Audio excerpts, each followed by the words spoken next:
होली की आत्मा। बचपन से शहर में रहने वाला मनोज इस साल होली की छुट्टियों में अपने गांव दुर्गापुर वापस आता है, जहां उसे देख पूरा गांव खुशी से झूम उठता है। जब गया था तब इतना सा था और अब देखो कितना बड़ा हो गया है। हाँ सरपंच जी, जब मैं गया था तब आप भी बहुत जवान थे और अब देखो कितने बूढ़े हो गए हैं आप। चला चला बढ़िया है, बच्चा घर वापस आ गया। इसी खुशी में आज रात पार्टी होगी। क्या बात है, गांव में भी पार्टियां होने लगी। वैसे अगर पार्टी की बात है तो आज क्यों सीधा होली पार्टी करते हैं। होली पार्टी की बात सुन चहल पहल में अचानक सन्नाटा छा जाता है, जिसे देख मनोज को कुछ अजीब लगता है, लेकिन तभी सरपंच बात पलट देता है। अब बहुत देर हो गई, चलो सब अपने घर चलो, पार्टी के बारे में कल सोचेंगे। मनोज भी मम्मी पापा के साथ घर आ जाता है, पर होली पार्टी और उस पर पूरे गांव की खामोशी वाली बात अभी तक उसके जहन से निकलती नहीं। पापा, होली पार्टी की बात पर सब चुप क्यों हो गए थे? अरे होगी उनकी कोई अपनी बात, मुझे गांव की पंचायत ही थोड़ी पता है। थक गया हूँ, चलो सो जाते हैं, कल बात करते हैं। पापा की बात मानते हुए मनोज भी सोने चला जाता है। आज तो छुपा लिया, लेकिन हफ्ते बाद जब होली का दिन आएगा तब इसे कैसे रोकोगे? अगली सुबह सूरज के साथ ही मनोज भी गांव घूमने निकल जाता है, जिस पर रास्ते में उसे अपनी ही उम्र के कुछ लड़के भी मिलते हैं, जिनसे दोस्ती कर अब वो उनके साथ घूमने लगता है। इसी तरह कुछ दिन बीत जाते हैं और होली नजदीक आने लगती है। दोस्तों, होली में 4 दिन ही बचे हैं, पर गांव में उसकी कोई तैयारियां क्यों नहीं दिख रही? क्योंकि यहाँ होली नहीं मनाई जाती। अरे पर ऐसा क्यों? वो राजा भूषण। अरे तुम 4 दिन के लिए आए हो, क्या इतना सोच रहे हो? चलो कुछ खाने चलते हैं। इसी के साथ एक बार फिर होली की बात को टलते हुए देख मनोज को शक होने लगता है। वो घर पहुंचते ही इंटरनेट पर अपने गांव और राजा भूषण के बारे में जानकारी निकालने लगता है। क्या? मुझे आज तक ये नहीं पता था। ऐसा कैसे? किसी ने मुझे कुछ बताया क्यों नहीं? सारी जानकारी लेने के बाद मनोज गांव वालों या अपने मम्मी पापा से कुछ पूछे बिना खुद ही उसकी सच्चाई के बारे में छानबीन करने लगता है, जिसके चलते वो राजा भूषण की हवेली में पहुंचता है। वाह, क्या हवेली है यार! पर क्या यहाँ सच में कोई भूत है? हेलो भूत जी, कोई है क्या? हम इस साल गांव में होली सेलिब्रेट कर रहे हैं, क्या आप उस पर थोड़ा इंटरव्यू देंगे?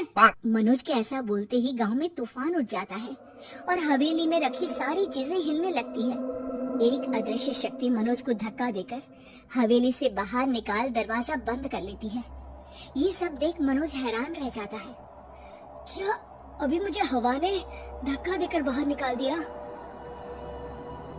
मेरे होते हुए इस गांव में कभी होली नहीं मन सकती, इसलिए दोबारा ऐसी कोशिश भी मत करना, अंजाम बुरा होगा। आवाज सुन मनोज हैरानी से इधर उधर देखने लगता है, पर उसे कोई दिखाई नहीं देता। वो गांव वापस आ जाता है, जहां तूफान की वजह से सब कुछ तहस महस हो चुका होता है। आखिर ये तूफान आया कैसे? ना ऐसा कोई मौसम था और ना ही हमने होली का त्योहार मनाने की बात की थी। सरपंच की बात पर कोई रिएक्शन दिए बिना मनोज चुपचाप अपने घर चला जाता है। इस तरह देखते ही देखते होली का दिन भी आ जाता है और मनोज रंग लेकर गांव में निकल जाता है, लेकिन गांव पूरी तरह खाली होता है। अरे त्योहार का दिन है, धूमधाम की जगह मातम क्यों मनाया हुआ है?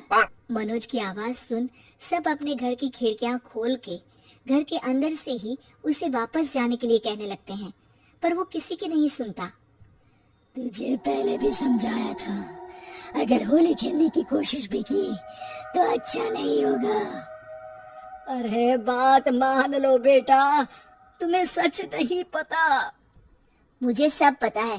सालों पहले इस राजा ने एक अंधविश्वास फैलाया और आप लोग आज तक उसे मानते आ रहे हो।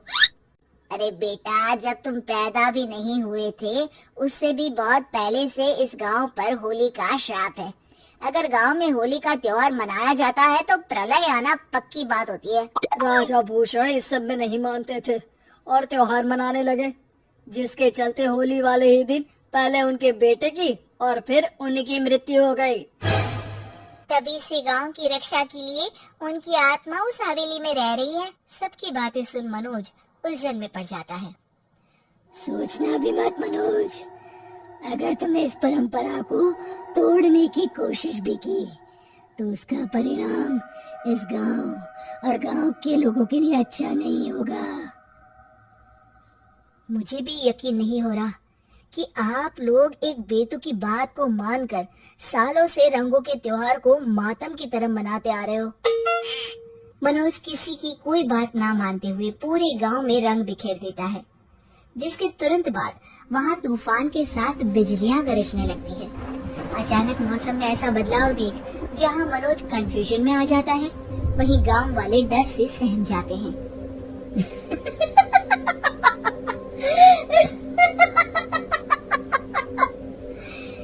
इस लड़के ने हमारे जैसे सिर्फ अपने स्वार्थ के लिए नहीं बल्कि पूरे गांव की खुशियों के लिए यहाँ होली मनाई है, जिस वजह से अब इस गांव पर होली का श्राप टूटता है। ऐसा बोलकर राजा का भूत वहां से गायब हो जाता है, जिसके बाद गांव के लोग धूमधाम से होली मनाते हैं। खुशियों के रंग गांव में बिखरे ही होते हैं कि अगली सुबह अचानक मनोज कहीं गायब हो जाता है और एक बार फिर गांव में होली का नया राज शुरू हो जाता है।